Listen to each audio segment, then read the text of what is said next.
नमस्कार साथियों, स्वागत है आपका गाइड राकेश ऑनलाइन प्लेटफॉर्म पर। ये हमारी क्लास 2 है। यहाँ पर हम आवेश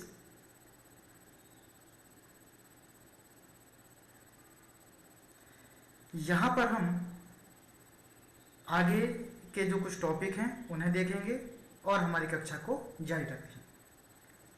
तो हमारा आज का पहला टॉपिक क्या है? हमारा पहला टॉपिक है वैद्युत आवेश के मूल गुण।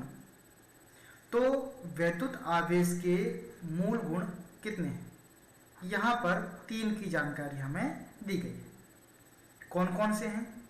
तो पहला है आवेश का संरक्षण, कंजर्वेशन ऑफ चार्ज। दूसरा है आवेश का क्वांटमीकरण। तीसरा है आवेशों की योज्यता। हम इन्हें एक एक करके देखते चलते हैं और समझते हुए चलते हैं और प्रयास करते हैं कि क्या क्या है। सबसे पहले क्या है? आवेश का संरक्षण। संरक्षण क्या होता है भाई? कंजर्वेशन क्या होता है?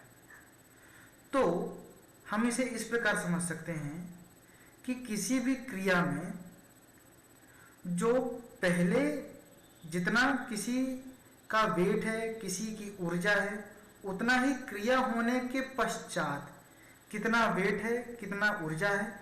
यदि इन दोनों कंडीशनों में आपका क्या होता है, दोनों की वैल्यू बराबर आती है, तो हम बोलेंगे कि वो चीज क्या है? संरक्षित है, वो नष्ट नहीं हुई है। तो हम इसे इस प्रकार से कह सकते हैं कि उन दोनों का जो कुल योग है, ठीक, वो क्रिया के पहले का जो मान है उसके बराबर, उसके इक्वल हमें क्या हो? प्राप्त हो जाए। तो आवेश का संरक्षण के पहले हमने ऊर्जा का संरक्षण नियम पढ़ा है। क्या पढ़ा था? कि ऊर्जा को तो ना उत्पन्न किया जा सकता है, ना ही नष्ट किया जा सकता है। इसे केवल एक रूप से दूसरे रूप में परिवर्तित किया जा सकता है। इसी प्रकार आवेश के संरक्षण में क्या कह रहा है कि किसी भी विलगित अथवा पृथक्कृत निकाय का कुल आवेश सदैव संरक्षित रहता है। इसके लिए हम एक छोटा सा प्रैक्टिकल करके देखते हैं। क्या हो जाएगा भाई? देखिए, मान लेते हैं हमारे पास ये क्या है?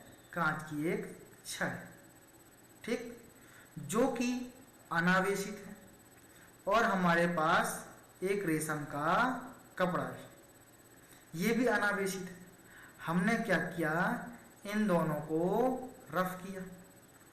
रफ करने के उपरांत देखिए, इसके इलेक्ट्रॉन कहाँ स्थानांतरित होंगे? इस रेशम के कपड़े में स्थानांतरित होंगे। फलस्वरूप मान लेते हैं कि इसमें से 5 इलेक्ट्रॉन स्थानांतरित होते हैं, तो ये 5 धनावेश से धनावेशित हो जाएगा, और ये 5 ऋण आवेश से आवेशित हो जाएगा। यानी हमने रफ करने के पहले क्या बोला था कि जो कांच की छड़ है और रेशम का कपड़ा है, दोनों अनावेशित, यानी उनका कुल आवेश, नेट आवेश कितना है? 0। पर रफ करने के पश्चात देखें तो इसमें धन 5 आवेश आ जाता है, इसमें ऋण 5 आवेश आ जाता है, और दोनों का कुल योग कितना हो जाएगा? 0 हो जाएगा, यानी अनावेशित हो जाएगा। तो यही संरक्षण है, ठीक है, कि क्रिया के पहले आवेश का कितना मान था, क्रिया होने के बाद आवेश का कुल योग कितना है। यदि दोनों के पद बराबर हैं, दोनों का कुल परिमाण बराबर है, तो हम कहेंगे कि वो आवेश क्या है? संरक्षित है। तो कुछ वही चीज है कि किसी भी विलगित या पृथक्कृत निकाय का कुल आवेश सदैव नियत रहता है, सदैव संरक्षित रहता है। इसे इस प्रकार भी स्पष्ट किया गया है।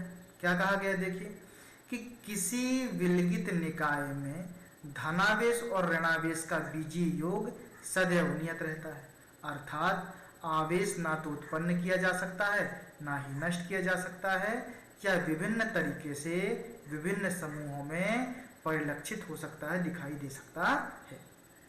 ठीक है। अब उदाहरण क्या कह रहा है भाई? तो इसके बहुत सारे उदाहरण हैं।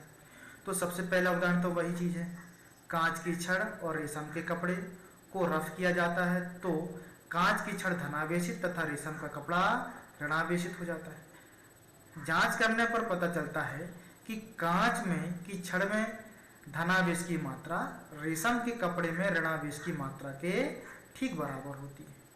ठीक इस प्रकार धनावेश और ऋणावेश का कुल बीजीय योग सदैव शून्य होता है, जो वास्तव में रगड़ने के पूर्व था। हमने इसे एग्जाम्पल की सहायता से देखा।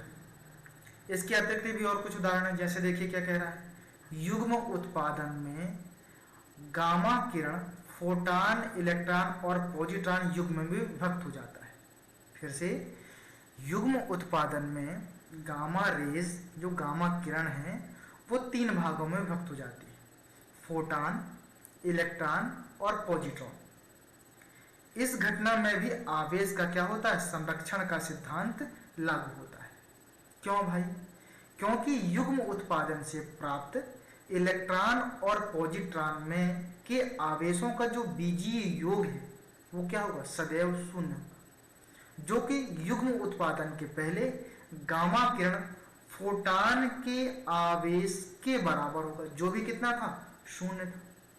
ठीक इसी प्रकार देखिए एग्जाम्पल नंबर 3 भी है। एग्जाम्पल नंबर 3 क्या कह रहा है कि शून्य कण में इलेक्ट्रॉन और पॉजिट्रॉन संयुक्त होकर गामा किरण फोटॉन बनाते हैं। यह घटना में भी आवेश संरक्षण का सिद्धांत लागू होता है। अभी हमने इसको देख लिया। अब आवेश क्या, देखिए तथ्य क्या दे रहा है, आवेश संरक्षण का नियम ऊर्जा संरक्षण के नियम के समान है, सभी परिस्थितियों में लागू होता है। अतः यह आवेश संरक्षण का नियम एक सार्वत्रिक नियम है, ग्लोबल लॉ है। ठीक है, चलिए अब देखिए जानकारी प्लस आगे। तो जानकारी प्लस में क्या कह रहा है भाई, पढ़िए जरा। विलगित या पृथक्कृत निकाय उस निकाय को कहते हैं जिसका संबंध एक निश्चित परिसीमा के बाहर की किसी वस्तु या निकाय से नहीं होता। यहाँ पर विलगित या पृथक्कृत निकाय की परिभाषा बताया है। ठीक है ना, कोई भी ऐसा निकाय जो अन्य किसी वस्तु से, किसी निकाय से क्या हो, पृथक्कृत हो, हम उसे विलगित कहते हैं, अलग, सेपरेट हो। ठीक है, आवेश के प्रकरण में हम क्या करते हैं, विलगित निकाय और उस निकाय को कहेंगे जिसकी परिसीमा से ना तो आवेश बाहर जा सकता है और ना ही बाहर से आवेश क्या होता है, उस निकाय में प्रवेश कर सकता है। ठीक है, तो ये पृथक्कृत निकाय है, ये विलगित निकाय है। अब देखिए, अभी हमने देखा कि आवेश के मूल गुण 3 हैं, जिसमें पहला है आवेश का संरक्षण। तो अभी हमने आवेश के संरक्षण की बात की। अब दूसरा क्या है, आवेश का क्वांटमीकरण। तो अब आवेश के क्वांटमीकरण को देख लेते हैं। तो ये आवेश का क्या है, क्वांटमीकरण। क्वांटमीकरण क्या होता है, तो देखिए, जब हम 2 पदार्थों को आपस में रफ करते हैं तो एक पदार्थ से इलेक्ट्रॉन दूसरे पदार्थ में स्थानांतरित होते हैं। ये इलेक्ट्रॉन कभी भी आधे इलेक्ट्रॉन या भिन्न के रूप में स्थानांतरित नहीं होंगे, ये हमेशा पूर्ण संख्याओं के गुणज के रूप में स्थानांतरित होंगे, जैसे कि 5 electron, 7 electron, 8 electron, 11 electron, 12 electron, इस प्रकार स्थानांतरित होंगे। ये कभी भी 8.5, 7.5 या 7.25 इस प्रकार से स्थानांतरित नहीं होंगे। आवेश का यही गुण क्या कहलाता है, क्वांटमीकरण कहलाता है। ठीक, तो देखिए क्या क्या लिखा है, प्रयोगों द्वारा ज्ञात हुआ कि प्रकृति में किसी वस्तु पर जो कम से कम मात्रा में आवेश पाया जाता है वह 1 इलेक्ट्रॉन या 1 प्रोटॉन के आवेश के बराबर होता है। इसका मान 1.6 × 10⁻19 कूलाम होता है। ठीक है, साथ में क्या लिखा है, हम जानते हैं कि इलेक्ट्रॉन पर ऋणावेश की मात्रा प्रोटॉन पर धनावेश की मात्रा के बराबर होती है। अतः यदि किसी इलेक्ट्रॉन के आवेश को ऋण से प्रदर्शित करें तो प्रोटॉन के आवेश को धन से प्रदर्शित किया जाएगा। ठीक, एक इलेक्ट्रॉन या प्रोटॉन के आवेश को मूल आवेश या आवेश की मूल इकाई कहते हैं। यहाँ पर हमें ये पॉइंट समझना जरूरी है कि एक इलेक्ट्रॉन या प्रोटॉन के आवेश को ही क्या कहते हैं, आवेश की मूल इकाई कहा जाता है। ठीक, अब क्या कह रहा है, आवेश के क्वांटमीकरण की बात करने लगा। क्या है आवेश का क्वांटमीकरण, कि सभी मुक्त आवेश परिमाण में आवेश की मूल इकाई के पूर्ण गुणज के रूप में होते हैं। अर्थात किसी आवेशित पदार्थ में आवेश का जो परिमाण है वो मूल आवेश के परिमाण के पूर्ण गुणज के रूप में होता है। इसे ही आवेश का क्वांटमीकरण कहते हैं। ठीक, अब मान लेते हैं कि मेरे पास एक कांच की छड़ है। कांच की छड़ में 5 इलेक्ट्रॉन 5 प्रोटॉन हैं, धनावेशित है। ठीक है, अब सीधी सी बात है, इस मुझे बताना है कि इस कांच की छड़ में कितना आवेश मौजूद है। तो सीधी सी बात हम क्या कर देंगे कि एक इलेक्ट्रॉन पर आवेश होगा 1.6 × 10⁻19 और इस कांच की छड़ में है 5 इलेक्ट्रॉन, तो कुल आवेश इतना हो जाएगा, यानी 16 पंचे 80, 8 × 10⁻19 कूलाम। ये क्या हो जाएगा, इस कांच की छड़ में उपस्थित आवेश की मात्रा हो जाएगी। इसे हम कैसे काउंट किए भाई, देखिए, तो हम इसे सूत्र रूप में भी लिख सकते हैं। कैसे लिख सकते हैं, इस प्रकार लिख सकते हैं कि यदि किसी पदार्थ पर आवेश का परिमाण Q हो, Q कितना है 8 × 10⁻19 कूलम, तो ये Q है। N क्या है, 5 प्रोटॉन मौजूद है, और E क्या है, एक प्रोटॉन पर आवेश की कुल मात्रा है। तो हम इसे किस प्रकार लिख सकते हैं, Q = Ne के रूप में भी लिख सकते हैं। ठीक है, अब क्या है देखिए, इस प्रकार किसी भी पदार्थ पर आवेश का जो परिमाण है वो सतत ना होकर आवेश के पूर्ण गुणज में ही होता है, यानी 1, 2, 3, 4, 5। ठीक, ये कभी भी आधा, 1.5, 2.5 या 3.5, 3.5 इलेक्ट्रॉन के रूप में कभी भी आवेश किसी भी पदार्थ पर उपस्थित नहीं हो सकता, क्योंकि आवेश क्या होता है, पूर्ण गुणज के रूप में ही होते हैं, और ये क्या है, आवेश के पूर्ण गुणज के रूप में नहीं है। 1.5 पूर्ण गुणज है क्या, नहीं। 1.5 1.5, ठीक, 2.5 भी पूर्ण गुणज नहीं, 3.5 भी पूर्ण गुणज नहीं। तो यही है। अब आवेश के क्वांटमीकरण का कारण क्या है, अभी हमने इससे पहले चर्चा की है कि जब कोई भी पदार्थों को आपस में रफ किया जाता है, रगड़ा जाता है, तो उसमें से जो इलेक्ट्रॉन स्थानांतरित होते हैं वो हमेशा क्या होते हैं, मुक्त इलेक्ट्रॉनों की भूमिका होती है, और वो पूर्ण गुणज के रूप में ही स्थानांतरित होते हैं। ये कुछ तो क्या कह रहा है, किसी भी पदार्थ के आवेशित होने में इलेक्ट्रॉनों की भूमिका होती है, और इलेक्ट्रॉनों का जो स्थानांतरण है केवल पूर्ण संख्या के रूप में ही होता है। अतः किसी पदार्थ पर इलेक्ट्रॉन का आवेश E के पूर्ण गुणज के रूप में ही पाया जाता है। क्लियर है, चलिए अब न्यूमेरिकल प्रश्न है, वही प्रश्न है, देख लीजिए क्या प्रश्न कह रहा है। प्रश्न क्या है भाई, कि एक पदार्थ में 100 इलेक्ट्रॉनों की कमी है, इलेक्ट्रॉनों की कमी है, किसी पदार्थ में इलेक्ट्रॉनों की कमी होने से आशा है कि वह धनावेश है, तो उसमें आवेश की मात्रा क्या है तथा प्रकार बताइए। अब प्रकार तो धनावेश ऋणावेश होगा। अभी हमने चर्चा की कि जिस पदार्थ में इलेक्ट्रॉन की कमी होगी वो क्या होगा, धनावेशित होगा, और जिस पदार्थ में इलेक्ट्रॉनों की अधिकता होगी वो ऋणावेशित होगा। तो पदार्थ का प्रकार तो स्पष्ट हो गया कि वो क्या होगा, धनावेशित होगा। आवेश की मात्रा कितनी होगी, तो इसके लिए क्या किया करना है, Q = Ne में हमने N की वैल्यू कितनी निकाल ली भाई, प्रश्न में दिया है 100, और एक इलेक्ट्रॉन पर आवेश की वैल्यू कितनी होती है, 1.6 × 10⁻19 कूलम। तो Q = Ne में N की वैल्यू 100 गुणा 1.6 गुणा कर दी तो हमें कितना प्राप्त हो गया, 1.6 × 10⁻17।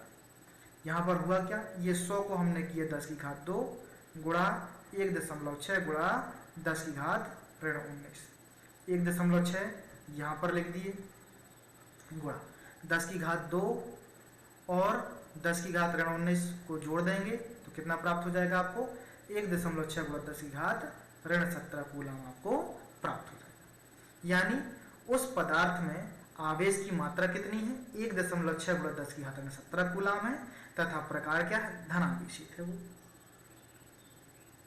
ठीक, ये लिखा है। क्योंकि पदार्थ में क्या है? इलेक्ट्रॉन की कमी है, अतः उसमें धनावेश होगा। ठीक, दूसरा एग्जाम्पल क्या है? दूसरा एग्जाम्पल क्या है? क्या किसी पदार्थ में इतने कूलाम आवेश हो सकता है क्या? अभी हमने बोला कि भैया आवेश जो होगा वो इलेक्ट्रॉनों के पूर्ण गुणज के रूप में ही होगा। यानी यदि किसी पदार्थ में इलेक्ट्रॉन की जो संख्या है वो पूर्ण संख्या प्राप्त हो जाए तो हम कहेंगे कि हाँ भैया उसमें इतना आवेश उपस्थित है। परंतु यदि 1.5, पौना, आधा, सवा के रूप में कोई संख्या प्राप्त होती है तो हम बोल देंगे कि उस पदार्थ में इतना आवेश उपस्थित नहीं हो सकता। तो देखिए प्रश्न में क्या कह रहा है? Q की वैल्यू दे दिया, E की वैल्यू हमें पता है, हमें निकालना है N की वैल्यू। तो क्या कर देंगे? सूत्र Q बराबर NE से N बराबर क्या जाएगा? Q/E। E इधर चला जाएगा बटे में। तो Q की वैल्यू कितनी हो गई? 6 × 10 की घात ऋण 18 कूलम बटे E की वैल्यू हो गई 1.6 × 10 की घात ऋण 19 कूलम। ठीक, इसके बाद हमने क्या किया? इसको डिवाइड कर दिया। डिवाइड कैसे किया? देखिए 6 × 10 की घात ऋण 18 बटे 1.6 को हम क्या लिखते हैं? 16 बटे लिखते हैं क्या? 16 बटे 10, ये 10 चला जाएगा ऊपर तो ये हो जाएगा 60। 60 × 10 की घात 18 बटे 16 × 10 की घात 19 ऋण 19। अब ये ऋण 19 भी ऊपर जाएगा। ऋण 19 कहाँ जाएगा? ऊपर। तो धन का 19 होगा। धन के 19 में 18 घट गया तो क्या हो गया? 1। तो हमारे पास क्या वैल्यू मिलेगी? 60 × 10 बटे 16। यानी 600 में किसका भाग दीजिए? 16 का। और जैसे ही आप 600 में 16 का भाग देंगे आपकी वैल्यू मिल जाएगी 37.5। N की वैल्यू कभी भी 3.5, 4.5, 5.5, 2.5, 1.5, पौने, सवा के रूप में नहीं प्राप्त होगी। हमेशा किसके रूप में प्राप्त होगी? 1, 2, 3, 4, 5 के रूप में ही प्राप्त होगी। यहाँ पर कितना प्राप्त हुआ? 37.5। सीधी सी बात है, किसी भी पदार्थ में इतने इलेक्ट्रॉन उपस्थित नहीं हो सकते, मतलब उसका आवेश इतना हमें क्या होगा? प्राप्त ही नहीं हो पाएगा। तो वही चीज़ है, चूंकि n पूर्णांक नहीं है अतः किसी पदार्थ में इस आवेश का मान संभव ही नहीं होगा। ठीक, चलिए नेक्स्ट प्रश्न क्या है भाई? नेक्स्ट प्रश्न है कितने इलेक्ट्रॉन से 1 कूलाम आवेश बनता है? Q की वैल्यू कितना दिया? 1 सी दे दिया, 1 कूलाम दे दिया। ठीक, तो Q की वैल्यू 1 आ गया। E की वैल्यू हमें पता होती है 1.6 × 10 की घात ऋण 19 कूलाम। ठीक, यही होता है। तो Q की वैल्यू दे दिया, इतना हो गया। हमें क्या निकालना है? कितने संख्या निकालना है ना, कितने इलेक्ट्रॉन। तो N की वैल्यू काउंट कर लीजिए, 1 बटे 1.6 × 10 की घात ऋण 19 कर लीजिए। आपका आंसर कितना आ जाएगा? 6.25 × 10 की घात 18। तो इतने इलेक्ट्रॉन मिलके 1 कूलाम आवेश बनाएंगे। कितने इलेक्ट्रॉन? 6.25 × 10 की घात 18 इलेक्ट्रॉन मिलके 1 कूलाम आवेश के निर्माण करते हैं। ठीक है, अब देखिए यहां पर कुछ बातें और स्पष्ट की गई हैं। क्या बातें हैं भाई? तो देखिए यहां पर आया है क्वार्क, एक शब्द आता है क्वार्क। ये क्वार्क क्या है? जैसे हमने बोला कि पदार्थ है, पदार्थ को तोड़ा गया, तत्व को तोड़ा गया, अणु को तोड़ा गया, परमाणुओं को भी और विभाजित किया गया तो बना इलेक्ट्रॉन, प्रोटॉन और न्यूट्रॉन। अब प्रोटॉन और न्यूट्रॉन को भी अन्य इकाइयों में तोड़ा गया है। उन इकाइयों को ही क्या कहते हैं? क्वार्क कहते हैं। और ये केवल कल्पनात्मक रूप में विद्यमान है। ठीक है, तो क्या कह रहा है कि प्रोटॉन और न्यूट्रॉन अधिक मूल इकाइयां जिन्हें क्वार्क कहते हैं के बने होते हैं और प्रत्येक प्रोटॉन और न्यूट्रॉन 3 क्वार्कों से मिलकर बना होता है। प्रत्येक प्रोटॉन और न्यूट्रॉन 3 क्वार्कों से मिलकर बना होता है। ठीक है, तो क्वार्क कितने प्रकार के हो गए? 2 प्रकार के भैया, एक हो गया अप क्वार्क, एक हो गया डाउन क्वार्क। ठीक, तो अप क्वार्क में आवेश की कुल मात्रा कितनी होती है? आवेश की कुल मात्रा होती है धन 2/3 ई। ठीक, और डाउन क्वार्क पर आवेश की कुल मात्रा कितनी होती है? ऋण 1/3 ई। ठीक है, तो ये आवेश की क्या है? इनकी कुल मात्रा है। अब देखिए, अभी हमने देखा 2 पॉइंट हमने कवर कर लिए। कौन कौन सा? आवेश का संरक्षण और आवेश का क्वांटमीकरण। अब हम आते हैं आवेश के मूल गुण के तीसरे पॉइंट पर। तीसरा क्या है मूल गुण में? आवेश की योज्यता। क्या है तीसरा? आवेश की योज्यता। तो आवेश की योज्यता है यानी एडिटिविटी ऑफ चार्जेस। ठीक, इसका कहने का आशय क्या है? किसी भी निकाय के अलग अलग बिंदुओं में कितना आवेश, जितना भी आवेश, और यदि हमें बताना हो कि उस पूरे निकाय में आवेश कुल कितना, तो हम क्या करेंगे? सीधे जोड़ देंगे। चूंकि आवेश एक क्या है? अदिश राशि है। आवेश क्या है? एक अदिश राशि है। अतः हमने पढ़ा है कि आवेशों को सामान्य बीजगणितीय नियमों द्वारा भी जोड़ा या घटाया जा सकता है। ठीक है, तो कुछ वही चीज है कि हम क्या कर देंगे, किसी भी निकाय के अलग अलग बिंदुओं पर आवेश की कुल इतनी मात्रा है, हम क्या कर देंगे? सबको जोड़ के बता देंगे कि इस निकाय पर आवेश कितना है। ठीक, क्या हो जाएगा कि वैद्युत आवेश योज्य होते हैं। क्यों योज्य होते हैं? क्योंकि एक अदिश राशि और अदिश राशियों को बीजगणितीय नियमों द्वारा जोड़ा घटाया जा सकता है। किसी भी पदार्थ में कुल आवेश उसके विभिन्न भागों में उपस्थित समस्त आवेशों के बीजगणितीय योग के क्या होता है? बराबर होता है। ठीक, अब देखिए उदाहरण के लिए क्या बोला गया कि यदि किसी पदार्थ के विभिन्न भागों में आवेश की मात्रा Q1, Q2, Q3, Q4, Qn तक हो, तो उस पदार्थ पर कुल आवेश कितना होगा? Q बराबर सभी का योग होगा। इसी प्रकार n इलेक्ट्रॉनों के लिए भी क्या हो जाएगा?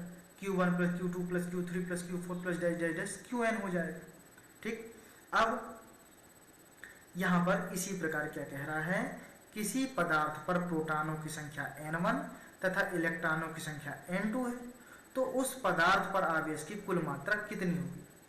ठीक है भाई, देखिए मान लेते हैं ये मेरे पास एक निकाय है, इसमें एक पी ये हो गया, एक पी ये हो गया, एक पी ये हो गया। ठीक, इसमें एक ई ये हो गया, इसमें एक ई ए, यानी 3 प्रोटॉन हैं, 2 इलेक्ट्रॉन हैं। वही कुछ किया गया। क्या किया गया? प्रोटॉनों की संख्या कितनी है? n1 है। n1 मतलब 3 है, और इलेक्ट्रॉनों की संख्या कितनी है? 2 है। तो कैसे जोड़ देंगे भाई? अब इसका प्रोटॉन इसके इलेक्ट्रॉन को क्या करेगा? योग होंगे दोनों एक दूसरे को उदासीन करने का प्रयास करेंगे, यानी 3 क्या हो जाएगा? 3 प्रोटॉन ऋण 2 इलेक्ट्रॉन करना होगा। तो यही चीज है कि n1e धन और कोष्टक के बाद क्या किया? ऋण n2e। ठीक, इससे क्या हो जाएगा कि आपका कुल मान प्राप्त हो जाएगा। एक उदाहरण की सहायता समझ लेते हैं, यदि समझ में ना आया तो कोई दिक्कत नहीं।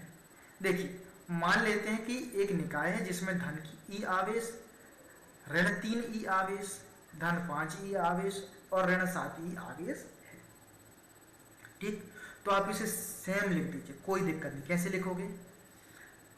धन e के बाद ऋण 3e, धन 5e, धन लगाना यहाँ पर, धन 5e ऋण 7e। इसके बाद क्या कर लीजिए? ई कॉमन ले लीजिए।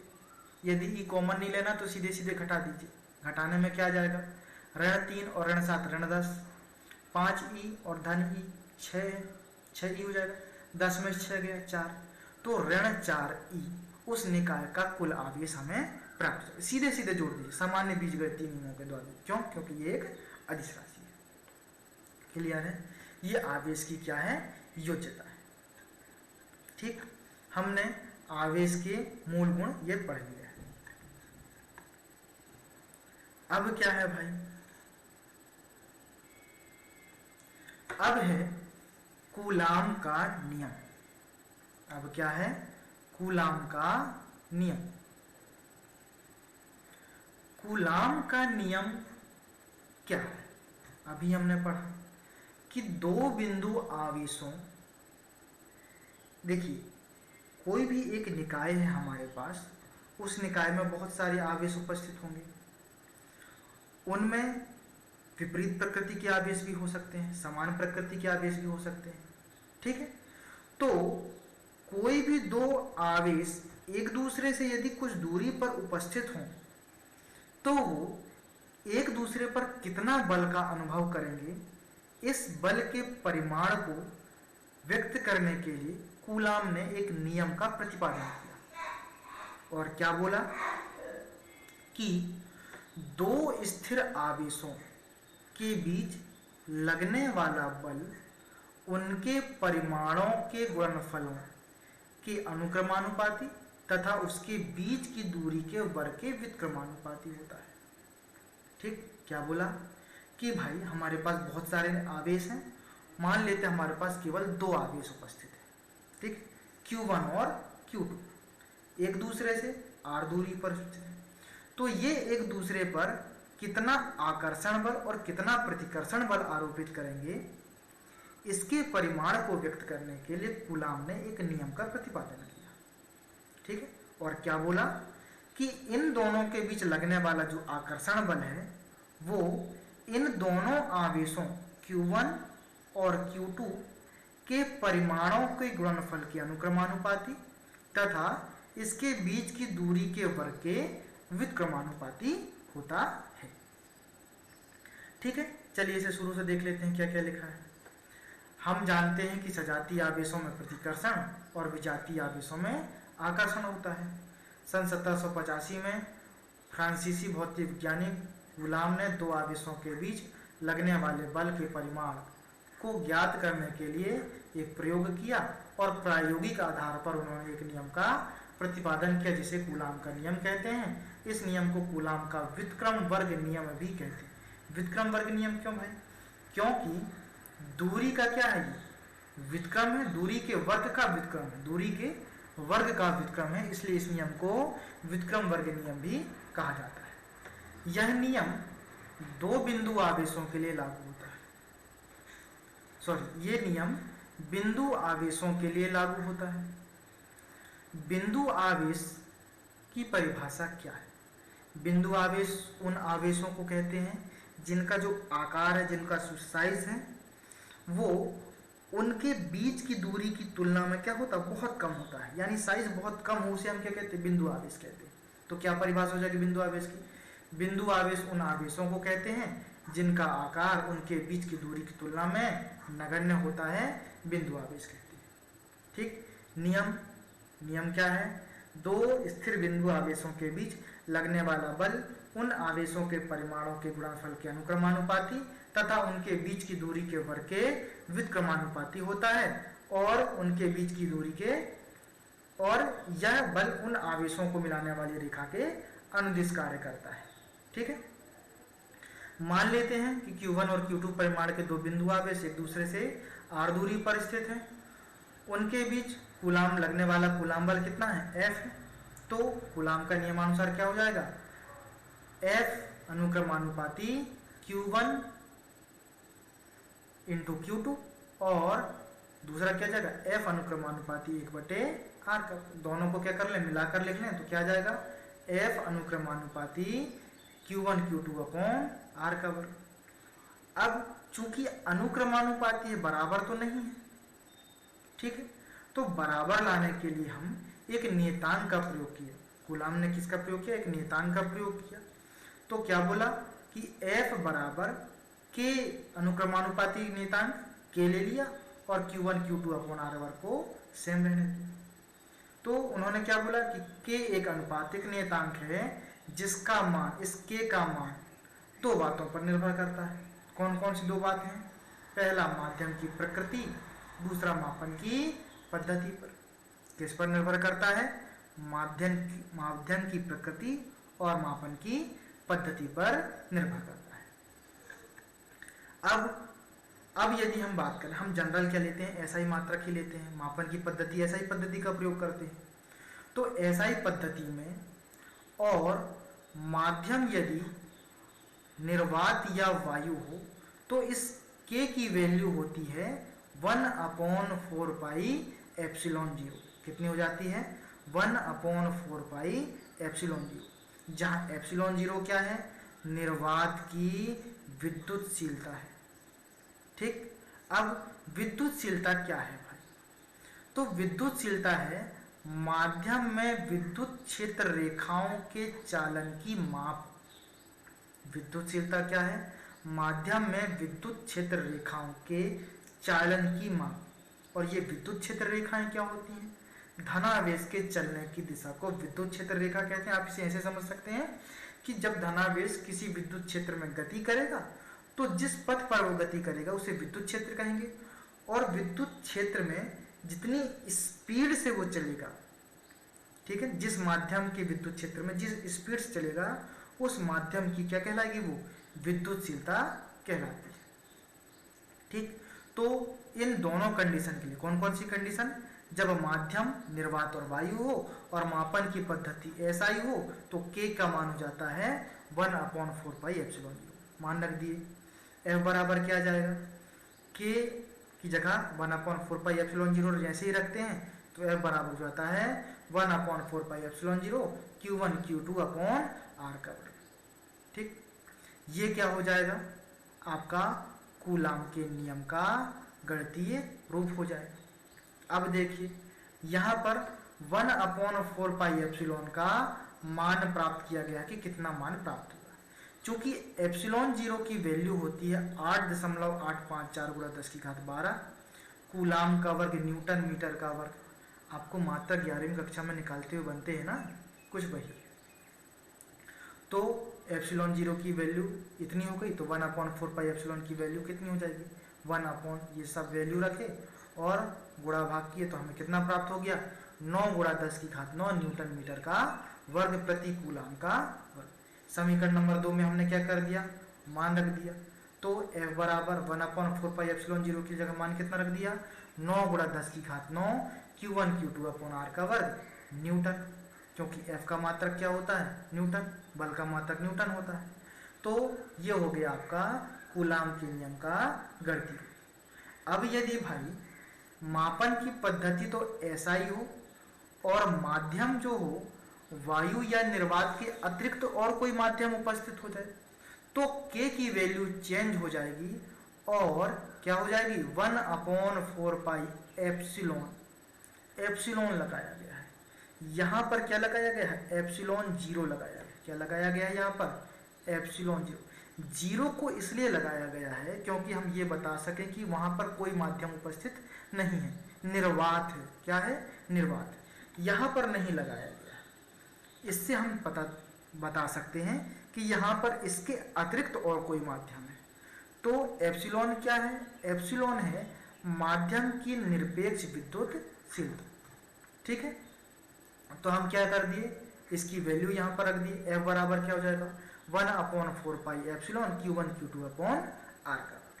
तो ये हो गया आपका दूसरा रूप। क्या हो गया? जिसमें मापन की पद्धति तो ऐसा ही है और क्या है? दोनों के बीच माध्यम वायु या निर्वात के अतिरिक्त है।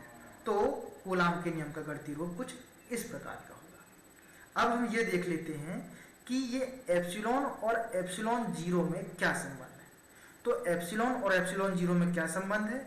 एप्सिलॉन बराबर होता है एप्सिलॉन 0 इंटू के। ये के कैपिटल है, के कैपिटल है। के को क्या बोला जाता है? माध्यम का परावैद्युतांक बोला जाता है। माध्यम का परावैद्युतांक क्या होता है? किसी माध्यम की विद्युतशीलता उसमें वायु या निर्वात की विद्युतशीलता को भाग दे दें तो जो क्वांटिटी, जो राशि हमें प्राप्त होगी, जो वैल्यू प्राप्त होगी वो क्या होगी? उस माध्यम का परावैद्युतांक होगा। ठीक, तो हमने क्या कर दिया? इसमें एप्सिलॉन 0 की जगह क्या कर दिया? एप्सिलॉन 0 इंटू के रख दिया तो हमें क्या मान प्राप्त हो गया, F equal to 1/4 epsilon 0 into K into Q1 into Q2 upon R का। ये आपका क्या हो जाएगा, कूलाम के नियम का एक और रूप प्राप्त हो गया। ठीक है, अब देखिए कुछ जानकारी प्लस कुछ तथ्यों की बात की गई है, हम उसे भी देख लेते हैं। क्या है भाई, तो देखिए क्या कह रहा है पहला पॉइंट, वायु की विद्युतशीलता निर्वात की विद्युतशीलता की लगभग 1 गुनी होती है। लगभग 1 गुनी, पर लगभग बराबर ही कहते हैं। 1 गुना क्या होता है, मान लेते हैं वायु की विद्युतशीलता, निर्वात की वायु की विद्युतशीलता कितनी है, 5 है, निर्वात की विद्युतशीलता 5 है, उसका 1 गुना कितना होगा, यही तो होगा, लगभग बराबर। ठीक, परंतु यहाँ पर छोटे से मान में परिवर्तन हो जाता है, 0.005। इसके कारण जब हम व्यापक रूप से इसका प्रयोग करेंगे तो इसके मान में काफ़ी चेंजेस आ जाएगा, काफ़ी परिवर्तन आ जाएगा। ठीक है, तो आपको ये भी ध्यान दे देना। अतः एप्सिलॉन 0 को निर्वात या वायु दोनों की विद्युतशीलता के रूप में ले लेते हैं, ये जनरल सी बात है। ठीक, अगला क्या है भाई, एप्सिलॉन 0 का मात्रक कैसे निकाला गया, तो यहाँ पे ये भी बताया गया कैसे निकालेंगे। इस एप्सिलॉन 0 का मात्रक निकालना है ना, तो इसका F का मात्रक होगा न्यूटन, इस Q का मात्रक होगा कूलाम, इस Q का मात्रक कूलाम, इस R का मात्रक मीटर। तो क्या आ जाएगा भाई, इस F को या इस एप्सिलॉन को कहाँ ले जाएं, यहाँ पर, और इस F को कहाँ ले जाएं, यहाँ पर, एप्सिलॉन की जगह। तो यही कर दिए, F की जगह को और एप्सिलॉन 0 की जगह को चेंजेस कर दिए।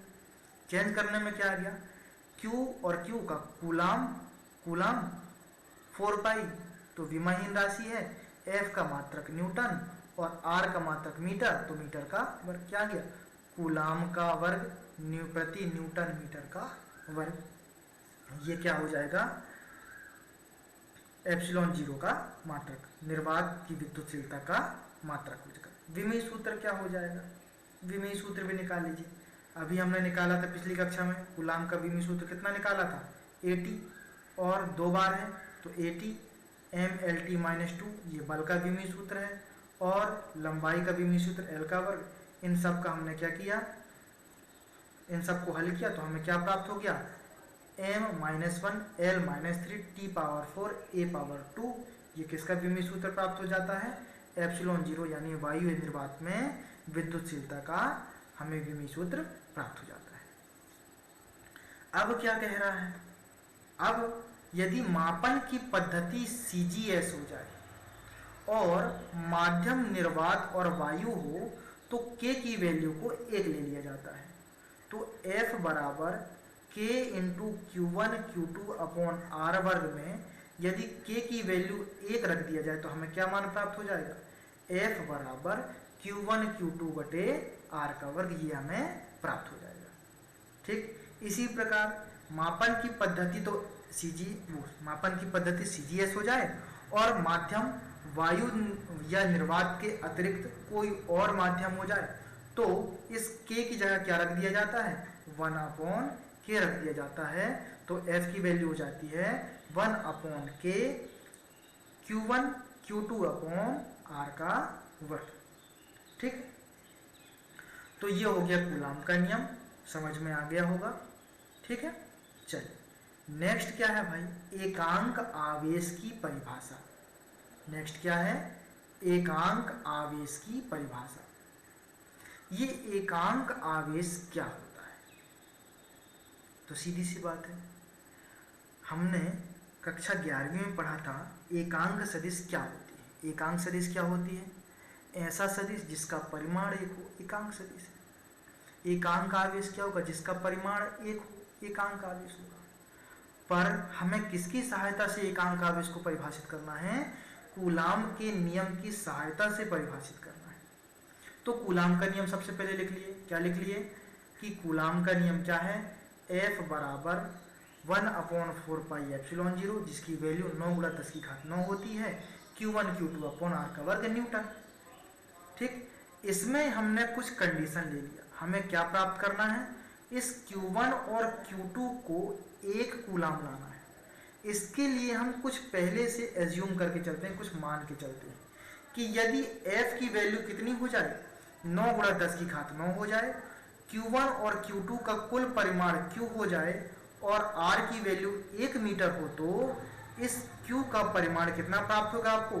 धन ऋण 1 कूलाम आवेश प्राप्त हो जाएगा। कब? इन स्थितियों में जब F की वैल्यू 9 गुणा 10 की घात 9 न्यूटन हो, आवेश का परिमाण बराबर हो, Q के बराबर हो जाए और दूरी दोनों आवेशों के बीच 1 मीटर हो जाए, तो दोनों आवेश के परिमाण क्या होंगे? एकांक आवेश होगा। परिभाषित रूप में क्या लिखा गया देखिए, परिभाषित रूप में क्या बोल दिया गया कि यदि समान परिमाण के Q1 बराबर Q2 बराबर Q लिया था ना, समान परिमाण के दो सजातीय आवेश, सजातीय आवेश इसलिए लिया गया है क्योंकि यदि धनावेश और ऋणावेश को 1 मीटर दूरी पर रखते हैं तो वो एक दूसरे को आकर्षित भी कर सकते हैं। ठीक है, हाँ इतना ज़्यादा नहीं लिया गया है, परंतु ये सजातीय आवेश लिया गया ताकि एक दूसरे के मध्य क्या हो जाए? प्रतिकर्षण बल आरोपित हो, वो सदैव क्या हो? 1 मीटर दूरी पर ही स्थायी रह जाए, इसलिए सजातीय आवेश लिया गया। तो दो सजातीय आवेश निर्वात या वायु में 1 मीटर दूरी पर स्थित होने पर एक दूसरे पर 9 गुणा 10 की घात न्यूटन बल से प्रतिकर्षित करें। भाई सजातीय आवेश तभी तो प्रतिकर्षित करेंगे, तो प्रत्येक आवेश का परिमाण एकांक आवेश होगा और हम उन आवेशों को एकांक आवेश कहते हैं। अब क्या है? आवेश के मात्रक को कूलाम कहते हैं, तो इसका संकेत C है। हमने पहली कक्षा में इसको देख लिया था। अब कूलाम के अन्य मात्रक भी हैं, तो कूलाम एक बड़ा मात्रक है और इसके लिए मिली कूलाम, माइक्रो कूलाम का प्रयोग भी किया जाता है। हमने कक्षा 11वीं में अपवर्त्य और अपवर्तक पढ़ा है। तो मिली के लिए 10 की घात ऋण 3 का प्रयोग किया जाता है और माइक्रो के लिए 10 की घात ऋण 6 का प्रयोग किया जाता है। यानी 1 मिली कूलाम बराबर कितना होगा? 10 की घात ऋण 3 कूलाम, और 1 माइक्रो कूलाम बराबर कितना होगा? 10 की घात ऋण 6 कूलाम। तो ये कुछ है किसके? कूलाम के अन्य मात्रक भी हैं। ठीक, तो ये लिखा है 1 मिली कूलाम बराबर कितना हो जाएगा? 10 की घात ऋण 3 कूलाम, और 1 माइक्रो कूलाम बराबर हो जाएगा 10 की घात ऋण 6 कूलाम। ठीक, CGS पद्धति में भी आवेश के कुछ मात्रक होंगे। कौन कौन से हैं? तो एक है स्थिर वैद्युत मात्रक आवेश। ठीक, स्थिर वैद्युत मात्रक, इलेक्ट्रोस्टैटिक यूनिट ऑफ चार्ज। ठीक, संक्षेप में इसे ESU भी कहते हैं, या इसी को स्थैत कूलाम भी कहते हैं। ठीक है, तो CGS पद्धति में आवेश का मात्रक क्या है? स्थैत कूलाम है। तो यदि हम कूलाम SI मात्रक और CGS मात्रक में संबंध स्थापित करना चाहें तो क्या प्राप्त होगा हमें? 1 कूलाम आवेश बराबर हमें प्राप्त होगा 3 गुणा 10 की घात 9 स्थिर वैद्युत मात्रक आवेश या स्थैत कूलाम। यानी SI मात्रक 1 कूलाम बराबर CGS मात्रक 3 गुणा 10 की घात 9 स्थैत कूलाम होता है। इस स्थैत कूलाम को फ्रैंकलिन भी कहते हैं और इसे FR से भी प्रदर्शित करते हैं। ठीक, इसका एक और अन्य मात्रक है एब कूलाम। क्या है? एब कूलाम। तो 1 कूलाम बराबर कितने एब कूलाम? तो 1 कूलाम बराबर होता है 1/10 एब कूलाम। ठीक है, तो ये आवेश के और मात्रक है। कौन कौन से मात्रक अभी हमने पढ़ा? मिली कूलाम, माइक्रो कूलाम, स्थैत कूलाम और एब कूलाम। ठीक है, अब क्या है भाई? आपेक्षिक विद्युतशीलता या परावैद्युतांक क्या है? आपेक्षिक विद्युतशीलता या परावैद्युतांक क्या है? ठीक, इसे कैसे काउंट करें? K की वैल्यू काउंट करना है। किसकी वैल्यू काउंट करना है? K की वैल्यू। ये देखे थे ना अभी, ये K, इस K की वैल्यू काउंट करना है कि इस K की परिभाषा कैसे हम ये लिख सकते हैं। तो भैया अभी कूलाम ने क्या बताया कि दो बिंदु आवेशों के बीच लगने वाला जो बल है वो दो बातों पर निर्भर करता है, माध्यम की प्रकृति और मापन की पद्धति पर। तो हम यहाँ पर एक टर्म ले लेते हैं, माध्यम की प्रकृति पर निर्भर करता है। तो मान लेते हैं कि Q1 और Q2 आवेश, Q1 और Q2 आवेश एक दूसरे से r दूरी पर स्थित हैं। ठीक, यदि उनके बीच वायु या निर्वात हो तो हम इस फॉर्मूले की सहायता से लिख सकते हैं, और यदि उनके बीच वायु या निर्वात के अतिरिक्त कोई अन्य माध्यम हो तो एप्सिलॉन जीरो की जगह हमने क्या लिख दिया, एप्सिलॉन लिख दिया। ठीक, तो ये क्या है, हमने इसको क्या प्राप्त कर लिया, समीकरण नंबर 1, और इसको दे दिया समीकरण नंबर 2। ठीक, इसके बाद हमने क्या कर लिया कि समीकरण नंबर 1 भागित समीकरण नंबर 2, तो एप्सिलॉन बटे एप्सिलॉन जीरो हमें प्राप्त होता है। तो यही क्या है, माध्यम की विद्युतशीलता का अनुपात है। इसे ही क्या कहते हैं, माध्यम का परावैद्युतांक कहते हैं। यानी माध्यम की विद्युतशीलता E और निर्वात में वायु की विद्युतशीलता E0 एप्सिलॉन जीरो, यहाँ पर भी एप्सिलॉन के अनुपात को उस माध्यम की सापेक्ष विद्युतशीलता या परावैद्युतांक कहते हैं। इसे किससे प्रदर्शित करते हैं, कैसे, हमने पहले देखा था कि किसी माध्यम की विद्युतशीलता कितनी है, उसमें वायु या निर्वात की विद्युतशीलता से भाग दे देंगे, तो जो परिमाण प्राप्त होगा वो क्या होगा, उस माध्यम का परावैद्युतांक होगा। ठीक, तो ये है। अब देखिए के बराबर क्या हो गया, E अपॉन एप्सिलॉन जीरो, ये हो गया। अब इसको हम अतिरिक्त भी और भी क्या लिख सकते हैं, के बराबर F बटे F1, चूंकि ये जो F बटे F1 है E अपॉन एप्सिलॉन जीरो के बराबर हो, एप्सिलॉन जीरो अपॉन एप्सिलॉन ये कितना होता है, किसके बराबर होता है, के बराबर होता है। तो के बराबर क्या लिख देंगे हम भाई, के बराबर लिख देंगे निर्वात या वायु की उपस्थिति में दो आवेशों के बीच लगने वाला बल और किसी माध्यम की उपस्थिति में दो बिंदु आवेशों के बीच लगने वाले बल का अनुपात जो होता है वो क्या कहलाता है, उस माध्यम का परावैद्युतांक कहलाता है। तो परिभाषा कुछ ये हो गई, क्या हो गई कि निर्वात या वायु में एक निश्चित दूरी पर रखे दो आवेशों के बीच लगने वाला बल किसी माध्यम की उपस्थिति में उन्हीं आवेशों को उतनी ही दूरी पर रखने पर उनके बीच लगने वाले बल के अनुपात को उस माध्यम का परावैद्युतांक कहते हैं। ठीक, तो सीधी सी बात है, के बराबर क्या प्राप्त हुआ, एप्सिलॉन अपॉन एप्सिलॉन जीरो, तो एप्सिलॉन बराबर क्या जाएगा, एप्सिलॉन जीरो इंटू के, ये क्या हो जाएगा, संबंध भी प्राप्त हो जाएगा। तो एप्सिलॉन बराबर क्या प्राप्त हो गया, एप्सिलॉन जीरो इंटू के। तो ये कुछ बातें हैं। अब देखिए कुछ पदार्थों के परावैद्युतांक किस प्रकार निर्धारित। तो भैया वायु का परावैद्युतांक 1 होता है, ऑक्सीजन का भी, उसके लगभग नाइट्रोजन का, हाइड्रोजन का। अब देखिए केरोसिन का परावैद्युतांक हो जाता है 2, मोम का परावैद्युतांक होता है 2 से 2.3 के बीच। इसी प्रकार एम्बर, एबोनाइट, ग्लिसरॉल, अभ्रक, कांच और पानी, इन सब में आप देखिए तो जैसे जैसे पदार्थ की प्रकृति बदल रही है वैसे वैसे इनका परावैद्युतांक भी क्या होता है, बदलता है। ठीक, तो यहाँ पर हमें केवल ध्यान देना है पानी के परावैद्युतांक में और वायु के परावैद्युतांक में।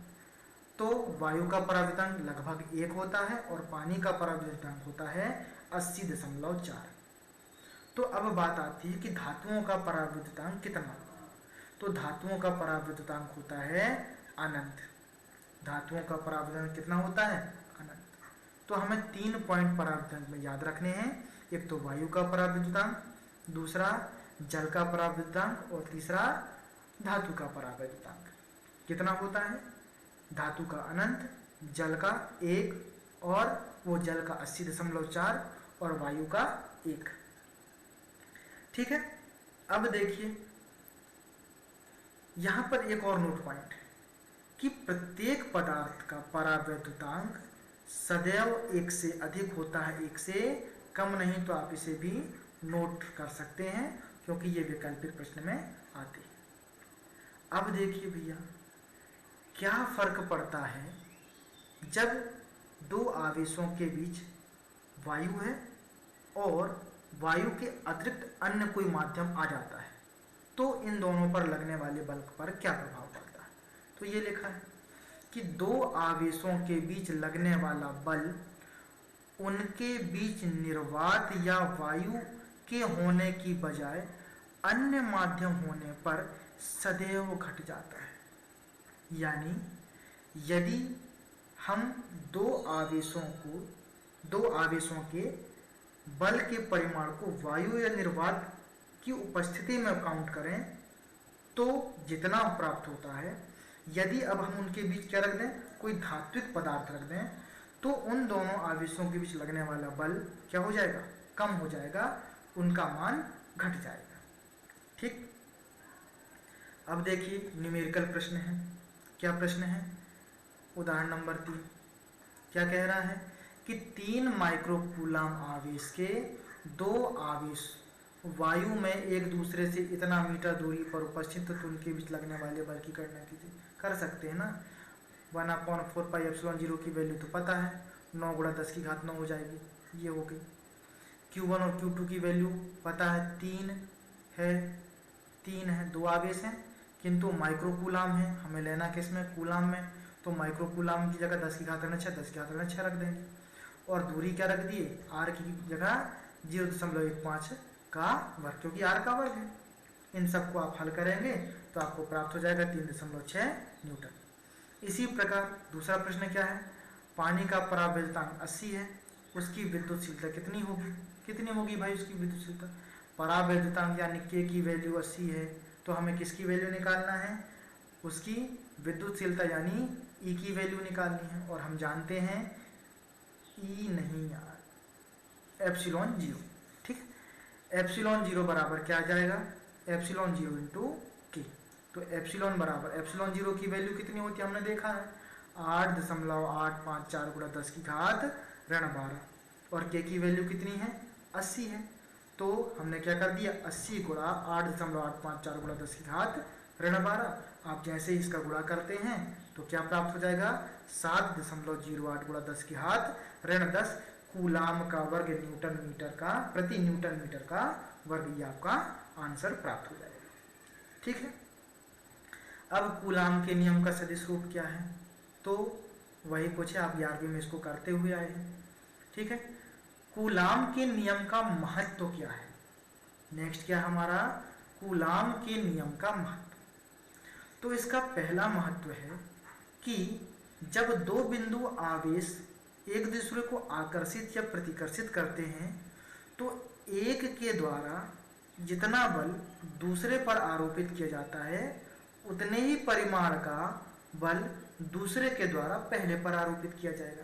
यानी दोनों आवेश एक दूसरे पर बराबर और विपरीत दिशा में बल लगाते हैं, जो कि न्यूटन के गति के तृतीय नियम के अनुकूल है।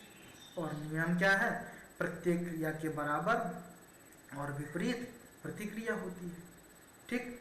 दूसरा क्या है कि यह एक केंद्रीय बल है। यह कैसा बल है, केंद्रीय बल है, यानी ये दोनों के द्वारा लगाया गया बल, मतलब आवेश, पहले आवेश द्वारा दूसरे पर लगाया गया बल और दूसरे आवेश द्वारा पहले पर लगाया गया बल, ये दोनों एक केंद्रों, इन दोनों को मिलाने वाली रेखा के अनुदिश कार्य करता है।